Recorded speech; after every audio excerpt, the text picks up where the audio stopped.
Que tu Espíritu Santo fluya como río, Señor Jesús, a través de mi boca, Dios. Pon carbón encendido, Padre de la gloria, Señor, en mis palabras, en mi boca, Dios mío. Y que tú penetres a cada corazón, Señor. Espíritu Santo, tú solamente conoces, Señor, cada vida de cada hermano, Señor. Yo solo soy vaso en tus manos, Padre. Gracias, Espíritu Santo. Eres bienvenido, Padre, en el nombre de Jesús. Amén y amén. Quiero que tú me acompañes en Jeremías 24. Amén. Jeremías 24. Dice, después de haber transportado a Nabucodonosor, rey de Babilonia, a Jeconías, hijo de Joacim, rey de Judá, a los príncipes de Judá y los artesanos y herreros de Jerusalén, haberlos llevado a Babilonia, me mostró Jehová 2 cestas de higos puestas delante del templo de Jehová. Una cesta tenía higos muy buenos, como brevas, y la otra cesta tenía higos muy malos, que de malos no se podían comer. Y me dijo Jehová, ¿qué ves tú, Jeremías? Y dije, higos buenos, muy buenos, y malos, muy malos, que de malos no se pueden comer. Y vino a mí palabra de Jehová diciendo, así ha dicho Jehová, Dios de Israel, como a estos higos buenos, así miraré a los transportados de Judá, a los cuales eché de este lugar a la tierra de los caldeos para bien. Porque pondré mis ojos sobre ellos para bien, y los volveré a esta tierra, y los edificaré y no los destruiré. Los plantaré y no los arrancaré, y les daré un corazón para que me conozcan que yo soy Jehová, y me serán por pueblo, y yo seré a ellos por Dios, porque se volverán a mí de todo su corazón. En este capítulo, el Señor me hizo recordar esto que yo tenía guardado hace bastante tiempito atrás, que no lo había terminado, y el Señor me hizo recordar de esta palabra. Amén. Entonces, si vamos a un poco de la historia para que podamos entender por qué razón el pueblo de Israel estaba siendo transportado o se estaban llevando a cautiverio a Babilonia. Amén. Sucede que desde hace tiempo atrás, cuando Salomón muere, ahí se divide el reino de Israel al reinado norte y al reino del sur, que es Israel y Judá. Amén. Pero ¿qué sucede? Que en ese momento se levantan varios reyes, pero sucede que en ese tiempo muchos de ellos se apartaron de Dios. Amén. Para no hacerle larga la historia, Jeremías nace en un momento en el que el pueblo de Dios estaba descarriado, prácticamente se había vuelto a sus pecados, había vuelto a la idolatría. Amén. Y Jeremías nace en ese tiempo. Jeremías nace en el momento en el que también estaba reinando Josías. Si hemos escuchado de Josías, que fue un muchacho, un joven desde muy temprana edad estuvo en el reinado, amén. Pero él hizo la diferencia de sus padres, amén. Lo que había hecho su abuelo y su papá, él dejó todo eso para volverse a Dios. La Biblia dice que Josías fue un hombre que no se halló otro como él, dice la palabra de Dios. Bueno, en ese tiempo también nace y el Señor llama a Jeremías. El llamado de Jeremías es un llamado en el que él tiene que ser prácticamente como si él fuese duro, pero no es que era duro, sino es que el Señor estaba llamando al arrepentimiento. Amén. ¿Qué sucedió después? Sucede que cuando el pueblo de Dios se hace oídos sordos, amén, a la voz de Dios, a los mandatos de Dios, se vuelve al pecado y se olvida de las cosas de Dios, se olvida de que una vez hubo un Dios, había un Dios de que lo sacó de Israel, del pueblo de Egipto para que en el desierto le adoraran. Amén. Cuando yo estudio esta palabra, puedo yo ver de que Dios sigue amando a su pueblo hoy en día. ¿En qué manera? Yo pude ver aquí las manifestaciones del amor de Dios. Y a veces nosotros creemos que manifestaciones tal vez sea algo bonito, pero aquí Jeremías, en el capítulo 24, me enseña de que muchas veces no es así. Amén. Y el tema de hoy, prácticamente como les dije, cuando yo vi que se trataba de que el amor de Dios hacia su pueblo, yo pude entender entonces de que Dios manifestó su amor. Amén. Dios estaba manifestando su amor. Pero ¿qué sucede? Yo, como les dije, mi versículo base es en el 6. Dice, porque pondré mis ojos sobre ellos para bien y los volveré a esta tierra y los edificaré y no los destruiré, los plantaré y no los arrancaré. ¿Por qué el Señor dice eso? Como les estaba diciendo, el pueblo de Israel estaba muy apartado de Dios. Amén. Estaba entre sus pecados y no le estaban haciendo caso a lo que a las palabras que el Señor mandaba a través de sus profetas, porque no solamente era Jeremías, habían otros profetas, amén, y el pueblo de Israel estaba sordo, se había hecho el sordo, se había hecho hasta ciego, porque no querían ver ese llamado de atención que el Señor le estaba dando, amén. Cuando yo leo esta parte en otra versión, en la Dios habla hoy, me encanta mucho también, que dice, los traeré bajo mi protección y los haré regresar a este país. Aquí los haré prosperar y no los volveré a destruir, los plantaré y no los volveré a arrancar. El Señor aquí le está dando una promesa. Número uno, le está dando una promesa a su pueblo. Amén. De que como el pueblo de Israel estaba pasando por un momento difícil, tal vez sucede en nuestras vidas de que cuando estamos pasando por tiempos difíciles, cuando el Señor nos hace recordar de una promesa, eso es como ese aliento, ese bálsamo a nuestras vidas. Amén. Yo no sé si a usted le ha llegado a pasar de que tal vez entre tantas cosas, el afán, entre cosas que a uno le pasa en el día a día, se olvida muchas veces de Dios. Y tal vez Dios no es el primero, sino el último. Y a lo último, y que, ay, Señor, ¿verdad? Que tengo que hacer esto para ti. Pero es que uno se afana muchas veces. Pero aquí el pueblo de Israel no estaba afanado, no estaba nada de eso, sino que estaba apartado. Y el Señor le hizo una promesa. Hoy el Señor nos quiere hacer recordar una promesa. Amén. De saber de que lo que Él prometió en su palabra, de lo que Él estipuló en su palabra, hoy no piensen o no creamos de que el Señor no lo va a cumplir. Él se acuerda de cada una de las promesas de que Él te hizo y que Él estipuló en su palabra. Él no miente, dice la palabra de Dios, que Él no miente. Amén. Entonces, esa promesa era para darle un bálsamo al pueblo de Israel, porque estaban siendo transportados a Babilonia y estaban viviendo momentos difíciles, estaban viviendo momentos en el que tal vez ellos pensaron o pensaban en su momento, voy a morir, de nuevo vuelvo a ser esclavo. Amén. Y el Señor les hizo esa promesa. Está bien, ustedes se están yendo, ok, esto yo lo estoy permitiendo. En otras versiones dice eso, aunque yo permití que se lo llevaran. Hay muchas cosas que suceden en nuestras vidas, mi hermano, que el Señor lo permite. Es en su voluntad permisiva. Amén. Que pasa muchas cosas a nuestro alrededor. Momentos de dolor, momentos de tristeza, momentos de alegría, momentos de felicidad. Pero en todas ellas, el Señor tiene el control, tiene en sus manos está todo eso. Dice la palabra de Dios de que Él es el mismo de ayer, de hoy y por los siglos de los siglos. O sea, que lo que hoy o hace mucho tiempo Él haya prometido, Él la va a cumplir en su momento. Pero Él va a hacer que tú pases por un proceso. Amén. Porque las cosas no van a llegar así como así de la nada. No.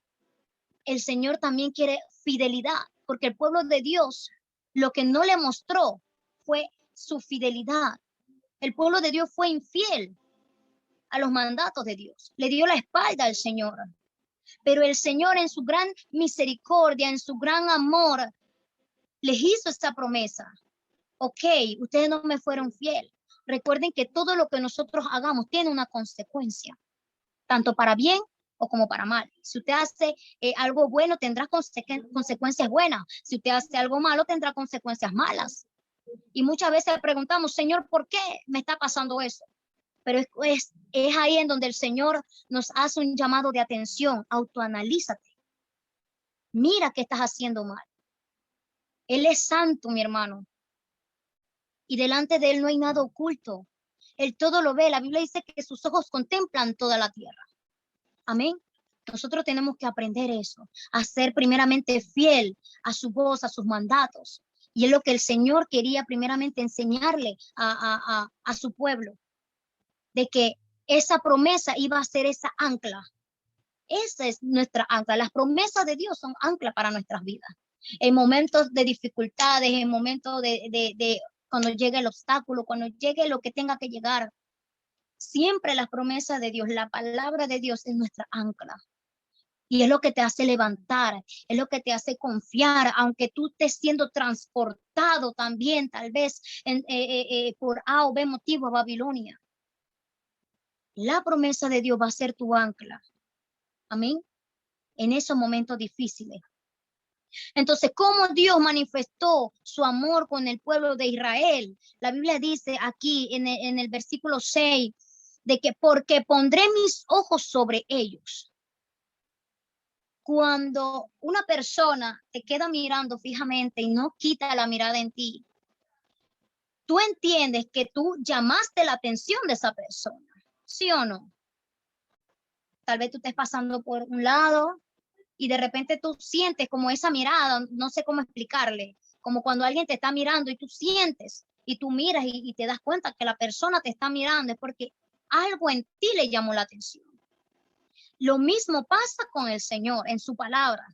Él dice que Él va a poner sus ojos sobre nosotros. ¿Qué quiere decir eso? Que Él nos va a cuidar. Aunque el pueblo de Israel estaba siendo transportado a Babilonia, el Señor le estaba diciendo, yo te voy a cuidar. Ok, vas a pasar por tu proceso. El Señor no lo va a quitar, mi hermano. A veces nosotros le pedimos al Señor, quítame esto, quítame lo otro. Como Pablo le decía al Señor, Señor, quítame este aguijón. Pero ¿qué le dijo el Señor? No, Pablo, no te lo voy a quitar. ¿Sabe por qué? Porque yo necesito que tú aprendas que lo único que te mantenga ahí, fiel conmigo, sea ese aguijón en esa carne. Ya hay momentos en el que el Señor nos vuelve a tocar, nos vuelve a poner ese aguijón, porque tal vez nuestra mirada se está desviando, tal vez porque nuestros pensamientos se están desviando, nuestro ser se está desviando de sus caminos.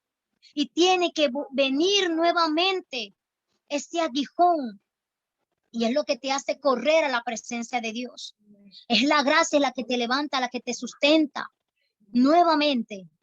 Por eso que el Señor no te va a quitar nada de lo que de lo que tú piensas que te va a matar, de lo que tú piensas que te va a destruir, de lo que tal vez tú creas que es para mal. No, el Señor no te lo va a quitar. Es eso lo que te va a mantener postrado en su presencia. Saber que sin Él tú no vas a poder hacer nada. Amén.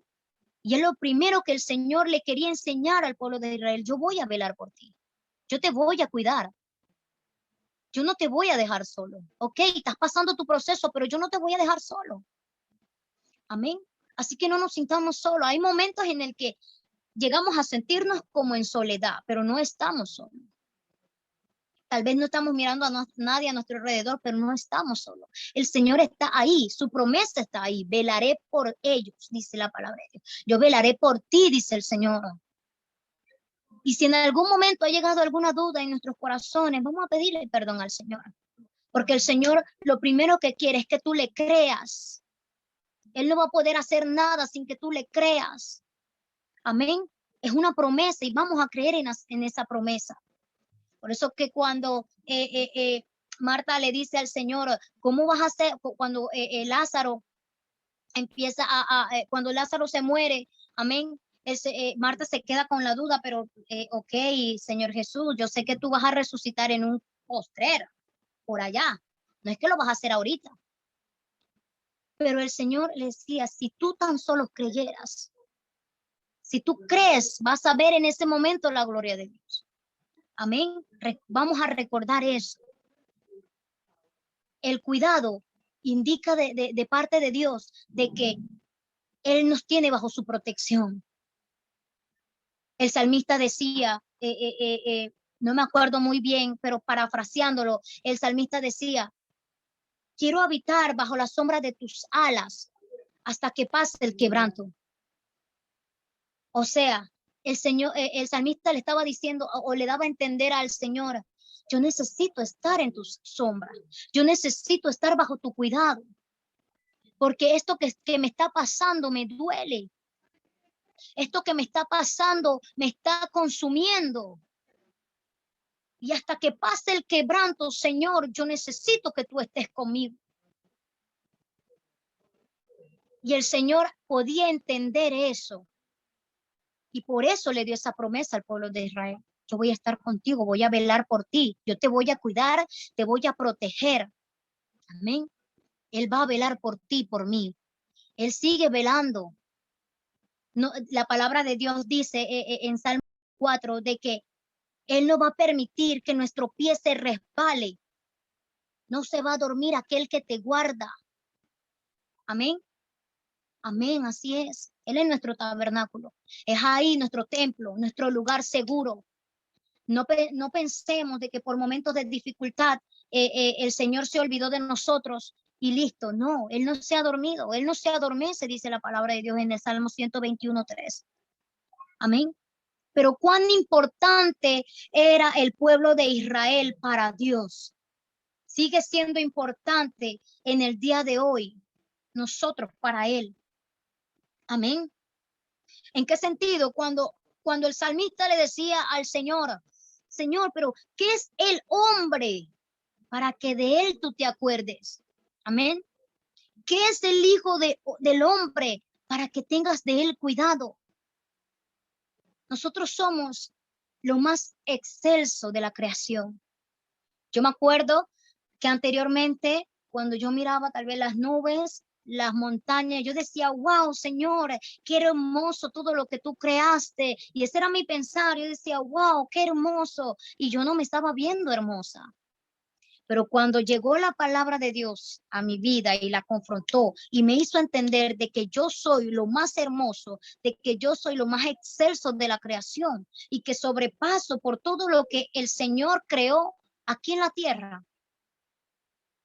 Wow, eso me da a entender de que somos demasiado importantes para el Señor. No somos cualquier cosa, mi hermano. No permita que nadie lo menosprecie, que nadie le diga o le tenga en poco. Que va a llegar esos momentos, sí, hermano, va a llegar. Esos momentos van a llegar en donde va a ser vituperada, va a ser, le van a menospreciar, le van a escupir en la cara, le van a dar la espalda. Va a llegar esos momentos. Pero que lo que pese en tu vida no sea la palabra de las personas, sino lo que Dios diga de ti. Eso es lo que debe pesar. Amén. Y decía aquí en el versículo 6, para bien. Cuando nosotros entendemos la palabra bien, podemos entender que es algo bueno, algo agradable, algo que de parte de Dios debe ser hermoso. Amén. El Señor no puso en su palabra, voy a mirar a mi pueblo para mal. No, sino que para bien. O sea, que el propósito que Él estaba haciendo o Él estaba permitiendo en la vida de Israel, amén, era un propósito bueno. La palabra de Dios dice de que sus pensamientos son más altos que los nuestros. Sus caminos son mejores que los nuestros. Amén. Y a veces nosotros queremos entender o pensamos de que lo que estamos haciendo sin la voluntad o sin la dirección de Dios va a llegar para bien. No, mi hermano. Busquemos dirección del Señor. Es la dirección del Señor la que nos va a guiar. Que aunque vengan momentos difíciles, como yo sé que yo estoy en la dirección del Señor, va a ir para bien. En su momento no lo voy a entender, pero va a ir para bien. Amén. Y lo otro que dice aquí, de que y los volveré a esta tierra y los edificaré y no los destruiré, los plantaré y no los arrancaré. ¿Por qué el Señor le decía esto? Porque en un momento el Señor tal vez era tanto el pecado del pueblo de Israel que el Señor se enojó. El Señor se enoja también. Nosotros decimos, hoy el Señor es amor y todo es I love you. Sí, es cierto, el Señor es amor porque esa es su esencia. Pero también dice la palabra de Dios que Él es fuego consumidor. O sea que en momentos Él también se enoja cuando estamos haciendo cosas de manera incorrecta delante de Él.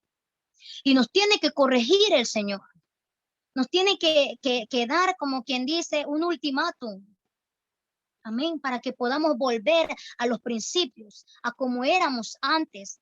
Amén. A que podamos volver a su amor, a su misericordia.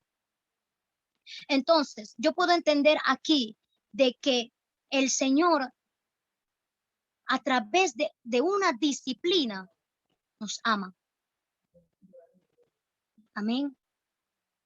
No pensemos de que la disciplina del Señor llega en momentos en el que es debido. Es debido. El Señor no disciplina por disciplinar. Es como un papá con sus hijos, pues.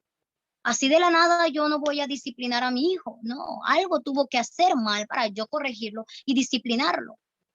¿Pero por qué lo hago? Porque lo amo. Porque no quiero que se me pierda.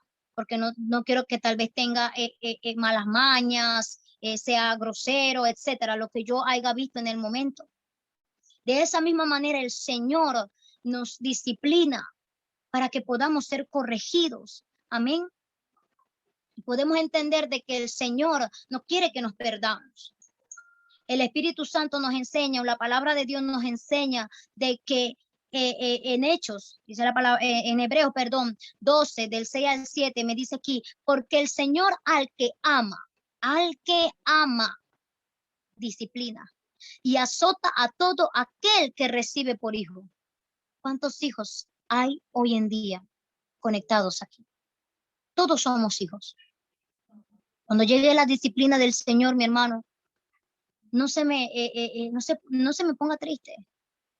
Ayer yo en la clase de bautismo le decía a los muchachos, a los hermanos, de que muchas veces la disciplina forma nuestro carácter. El Señor nos forma en la disciplina.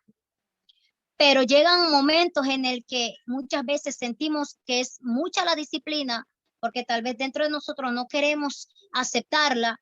¿Y qué es lo que hacemos primero? Salimos huyendo. Y ese es un grave error que podemos llegar a cometer. La disciplina del Señor es la que nos va a formar en momentos difíciles. ¿Usted qué creía? ¿Que el pueblo de Israel no aprendió? El pueblo de Israel aprendió después de eso. Tuvo que aprender. Pasó su momento difícil. El Señor le tuvo que disciplinar. El Señor le tuvo que corregir a todo lo que ellos estaban haciendo mal. Porque se habían vuelto idólatras nuevamente. Amén. Entonces el Señor tuvo que corregirlos, hizo pasar por ese momento difícil, hizo que fueran transportados hacia Babilonia. Amén. Tuvo que usar a Nabucodonosor para que el pueblo de Israel pudiera aprender. Ese proceso difícil en el que tal vez hoy en día tú y yo estemos pasando, el Señor lo está utilizando para formar nuestro carácter, para formarnos como hijos, para que podamos llegar a la plenitud de Cristo. Amén. Porque no muchas veces vamos a llegar con aplausos, no, mi hermano. Muchas veces vamos a llegar ahí tal vez cojeando, muchas veces vamos a llegar cansados, muchas veces vamos a llegar de una u otra manera, pero el Señor no quiere que tú y yo nos perdamos. Ese es el amor de Dios. Así Él manifiesta su amor, a través de una corrección, a través de sus cuidados, a través de una promesa. Amén. Para que no nos olvidemos de que Él sigue amando. Amén.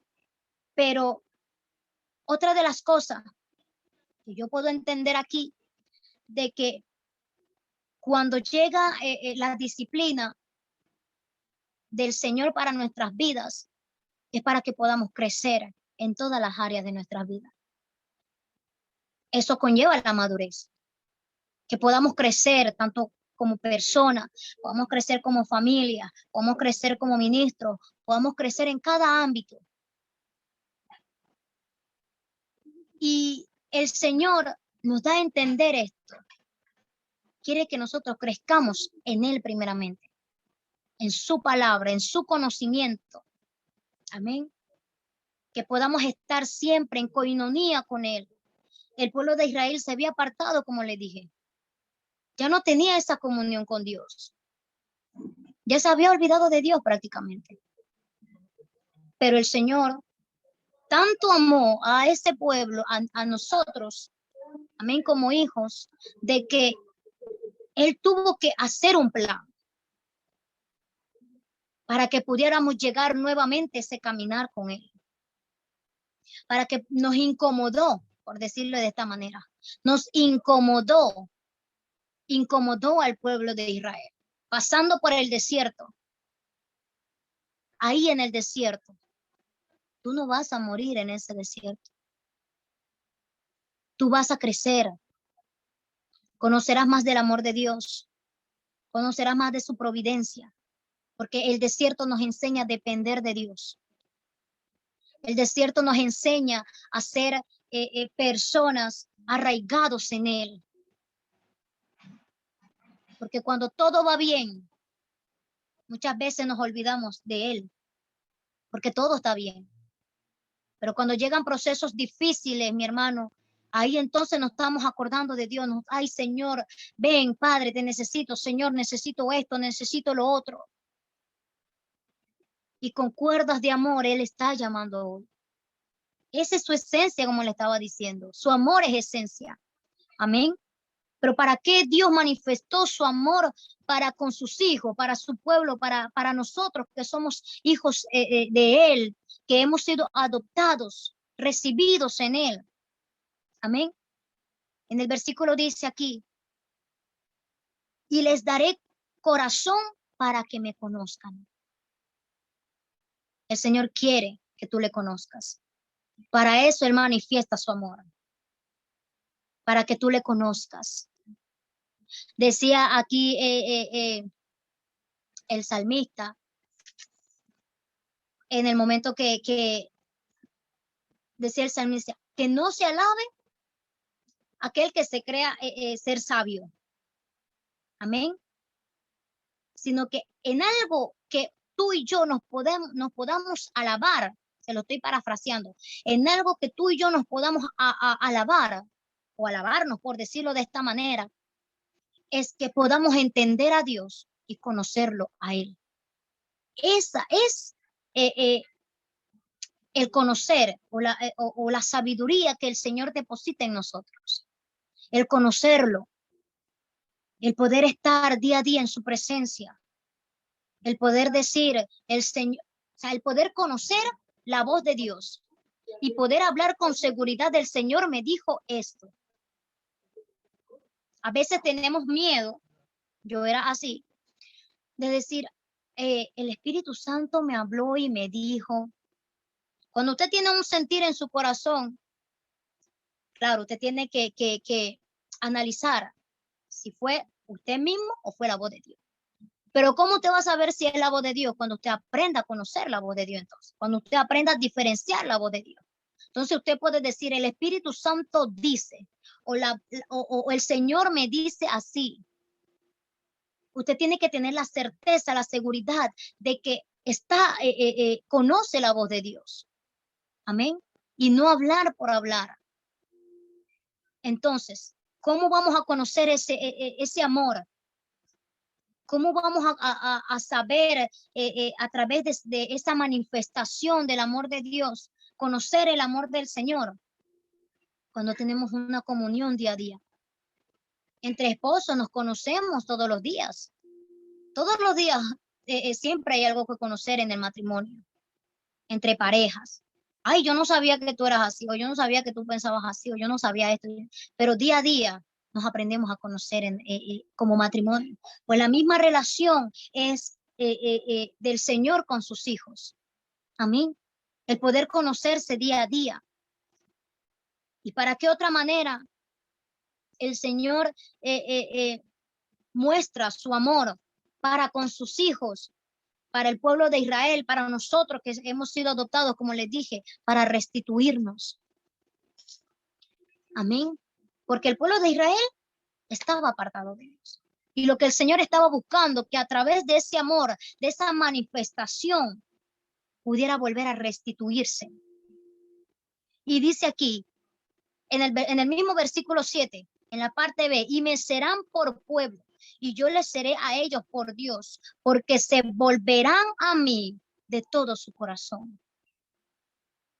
Siempre cuando escuchamos la palabra volver es cuando tú de repente estás en un camino y te acuerdas de algo y das una vuelta o das una media vuelta y retrocedes y vuelves al lugar en donde tú estabas o al lugar en donde algo se te olvidó o al lugar en donde tú necesites algo.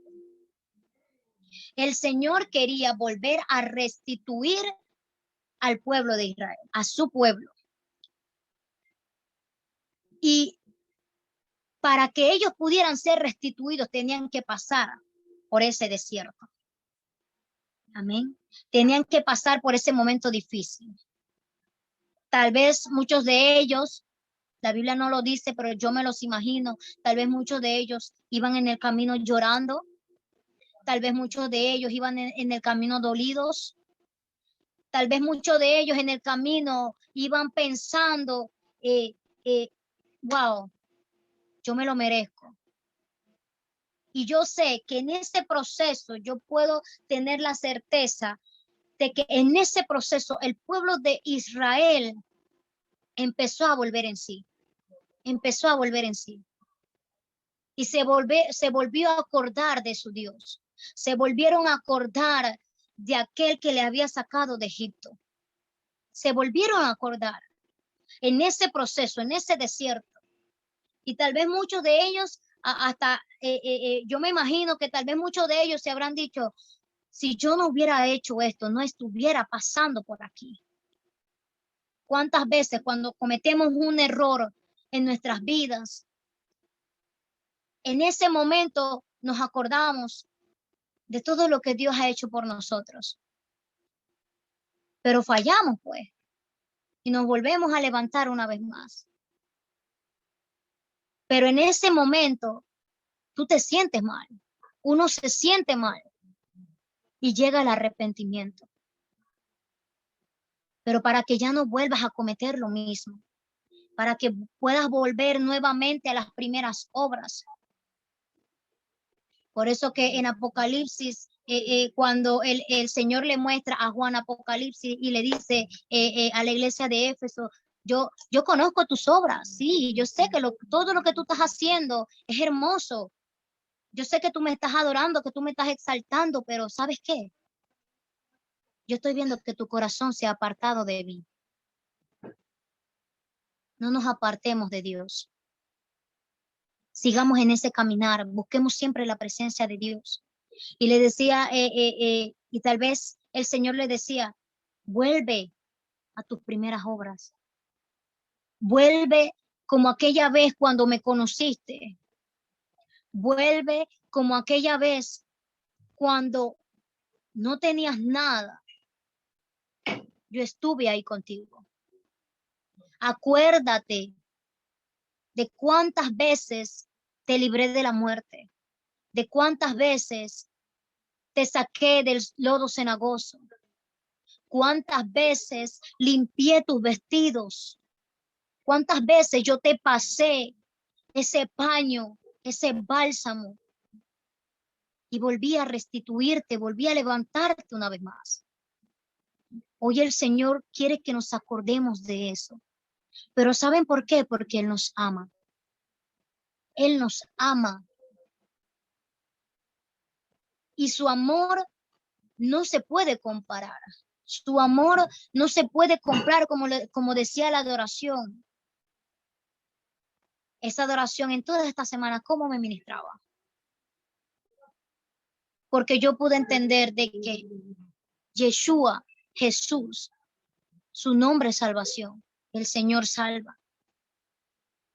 Cuando el Señor llega a salvar, llega a la vida del ser humano, es porque nos ama y no quiere que nos perdamos en el infierno. Amén. ¿Cómo no adorarle? ¿Cómo no agradecerle? ¿Cómo no vivir para Él? Aunque yo entiendo que todo lo que yo haga para el Señor no se va a comparar a lo que Él ha hecho por mí, pero lo hago por gratitud. Lo hago porque me nace hacerlo, porque me siento agradecida, me siento agradecido del amor inmenso que Él demostró a través de ese sacrificio de esa cruz, cuando no lo merecíamos, mi hermano. Amén. ¿Y por qué yo les dije? para poder entender un poco por qué el Señor comparaba o lo mostró en visión a Jeremías esa canasta de higos delante de su templo, del templo de Dios. Yo estaba aquí estudiando un poco y yo le decía, Señor, nos comparaste como higos. ¿Por qué nos comparaste como higos, Señor? No conocía, hasta que estuve estudiando, de esa fruta. Y cuando el Señor me hizo ver la comparación de esos higos con el pueblo de Israel, y en este caso con nosotros, yo me quebranté porque Él nos ama tanto que siempre su comparación va a ser con cosas buenas, como dice aquí, para bien. Amén. En el versículo 2 dice, una cesta tenía higos muy buenos como brevas, y la otra cesta tenía higos muy malos, que de malos no se podía comer. Cuando yo quiero buscar higos, nosotros somos esos higos. Yo les voy a dar esas características y mediten esto. Los higos, las brevas, es el primer fruto que sale de la higuera. Es más grande que el higo. Y el higo es el segundo fruto que sale de esa misma higuera. Los higos aguantan periodos largos de sequía, de calor intenso. Crecen en suelos profundos y frescos, en montañas rocosas que se encuentran en el nivel del mar. Esas frutas eran empleadas para ofrecerlos como primicias en el templo. Es una especie de crecimiento rápido y de gran producción de frutos. Resumí, eran muchas características. Cuando yo me doy cuenta, y esto lo hago como una conclusión, de las características de ese higo, yo le dije al Señor, Señora, lo que tú me estás diciendo a mí entonces es que tú quieres que nosotros seamos este primer fruto, que no seamos pequeños, sino que seamos grandes en ti. Amén. Nos comparaste como higos, Padre, yo le decía, porque tú sabes que en los procesos difíciles nosotros vamos a poder aguantar esos momentos de sequía. Vamos a poder aguantar ese calor intenso. Y tal vez hoy tú dices, ya no aguanto más. Y el Señor te está diciendo, aguanta un poco más, que tu respuesta viene en camino. Ellos crecen en suelos profundos, lo que me hace entender a mí de que el Señor nos está comparando, de que Él quiere que nos profundicemos en Él. Amén. De que Él quiere que nos arraiguemos en Él y seamos fuertes en Él. Amén. Dice que está en montañas rocosas. Cuando escuchamos eso, podemos entender la montaña, el monte, su presencia, la roca, es Jesucristo. ¿Cómo nos está comparando el Señor con unos higos, con las brevas? Amén. Dice que son frutas empleadas para ofrecerle como primicias en el templo. Él anhela que seas tú la primicia de Él. Que no seas lo último, sino que Él te está poniendo por encima de todo. Tú eres importante, mi hermano. Somos importantes para Él. Y dice que crece rápido y da mucho fruto. O sea que el Señor espera de ti, de mí, que podamos crecer, que podamos dar frutos. Y yo me acordaba de la palabra de Dios cuando Jesús fue a una higuera y no vio frutos. ¿Y qué fue lo que hizo el Señor? Lo maldijo. Y yo empecé a estudiar, pero Señor, no entiendo por qué una fruta tú lo maldijiste. Y estudiándolo pude entender de que en ese momento no era tiempo de higos. ¿Y cómo es que el Señor lo maldijo? Pero ¿qué sucede aquí? De que, y ¿por qué? Yo decía, ¿por qué lo maldijiste si no tenía, si no era tiempo de higos? Amén. Y yo pude entender de que aunque no es tiempo de higos, cuando las hojas de la higuera están creciendo, ellos crecen con una pepita. Esa pepita, perdón, hace entender de que esa higuera, cuando llegue su tiempo, va a dar mucho fruto. Pero si esa higuera crece sin esa pepita, da a entender de que esa higuera es estéril. Yo me imagino que cuando el Señor Jesús se acercó y empezó a ver, y para ver si había tal vez algo, esa pepita o ese indicio de que iba a dar fruto, y al no verlo, lo maldijo. ¿Qué quiero decir con esto? Que aunque tal vez hoy en día tú y yo estemos en un periodo de crecimiento, en un periodo en el que tal vez no sepamos mucho y no sea época o no estemos en el tiempo en el que nosotros estemos dando muchos frutos, pero que lo poco que podamos hoy en día aprender, poder dar indicios de que más adelante vamos a dar frutos dignos en el Señor. Crezcamos en Él, mi hermano. Pero su amor es incomparable. Su amor es grande. Su amor no tiene límite. Y yo quiero que usted quede o guarde eso en su corazón. El Señor nos amó tanto que cuando Él vea que usted se me está desviando o que yo me estoy desviando, Él va a llegar con procesos. Él va a llegar con disciplina, pero porque nos ama. Porque nos ama. Esta semana para mí fue una semana en donde más pude abrazar o sentir el amor de Dios. No es que lo llegaba a dudar, no, sino porque hay cosas que tú piensas o que uno piensa que está bien o que es lo correcto, pero Dios te conoce. Dios sabe que tal vez eso no es bueno para ti. Y llegan muchas veces ofertas a la vida de nuestras personas, de nosotros. Y es donde tú tienes que poner en balance qué es lo que le agrada a Dios. Esta semana, como le dije, abracé más el amor de Dios, porque yo pude ver su cuidado. Yo pude ver de que Él me estaba dirigiendo. Y aunque hay sueños y anhelos en mi corazón, si no están en la voluntad de Dios, yo tengo que aprender a dejarlo a un lado, por amor al Señor, por gratitud. ¿Y cuánto cuesta muchas veces hoy en día dejar muchas cosas que tal vez a uno le agrada, pero Dios sabe que no te va a hacer bien? Y tenemos que ser corregidos en ese momento. Yo quiero que tú quedes con eso.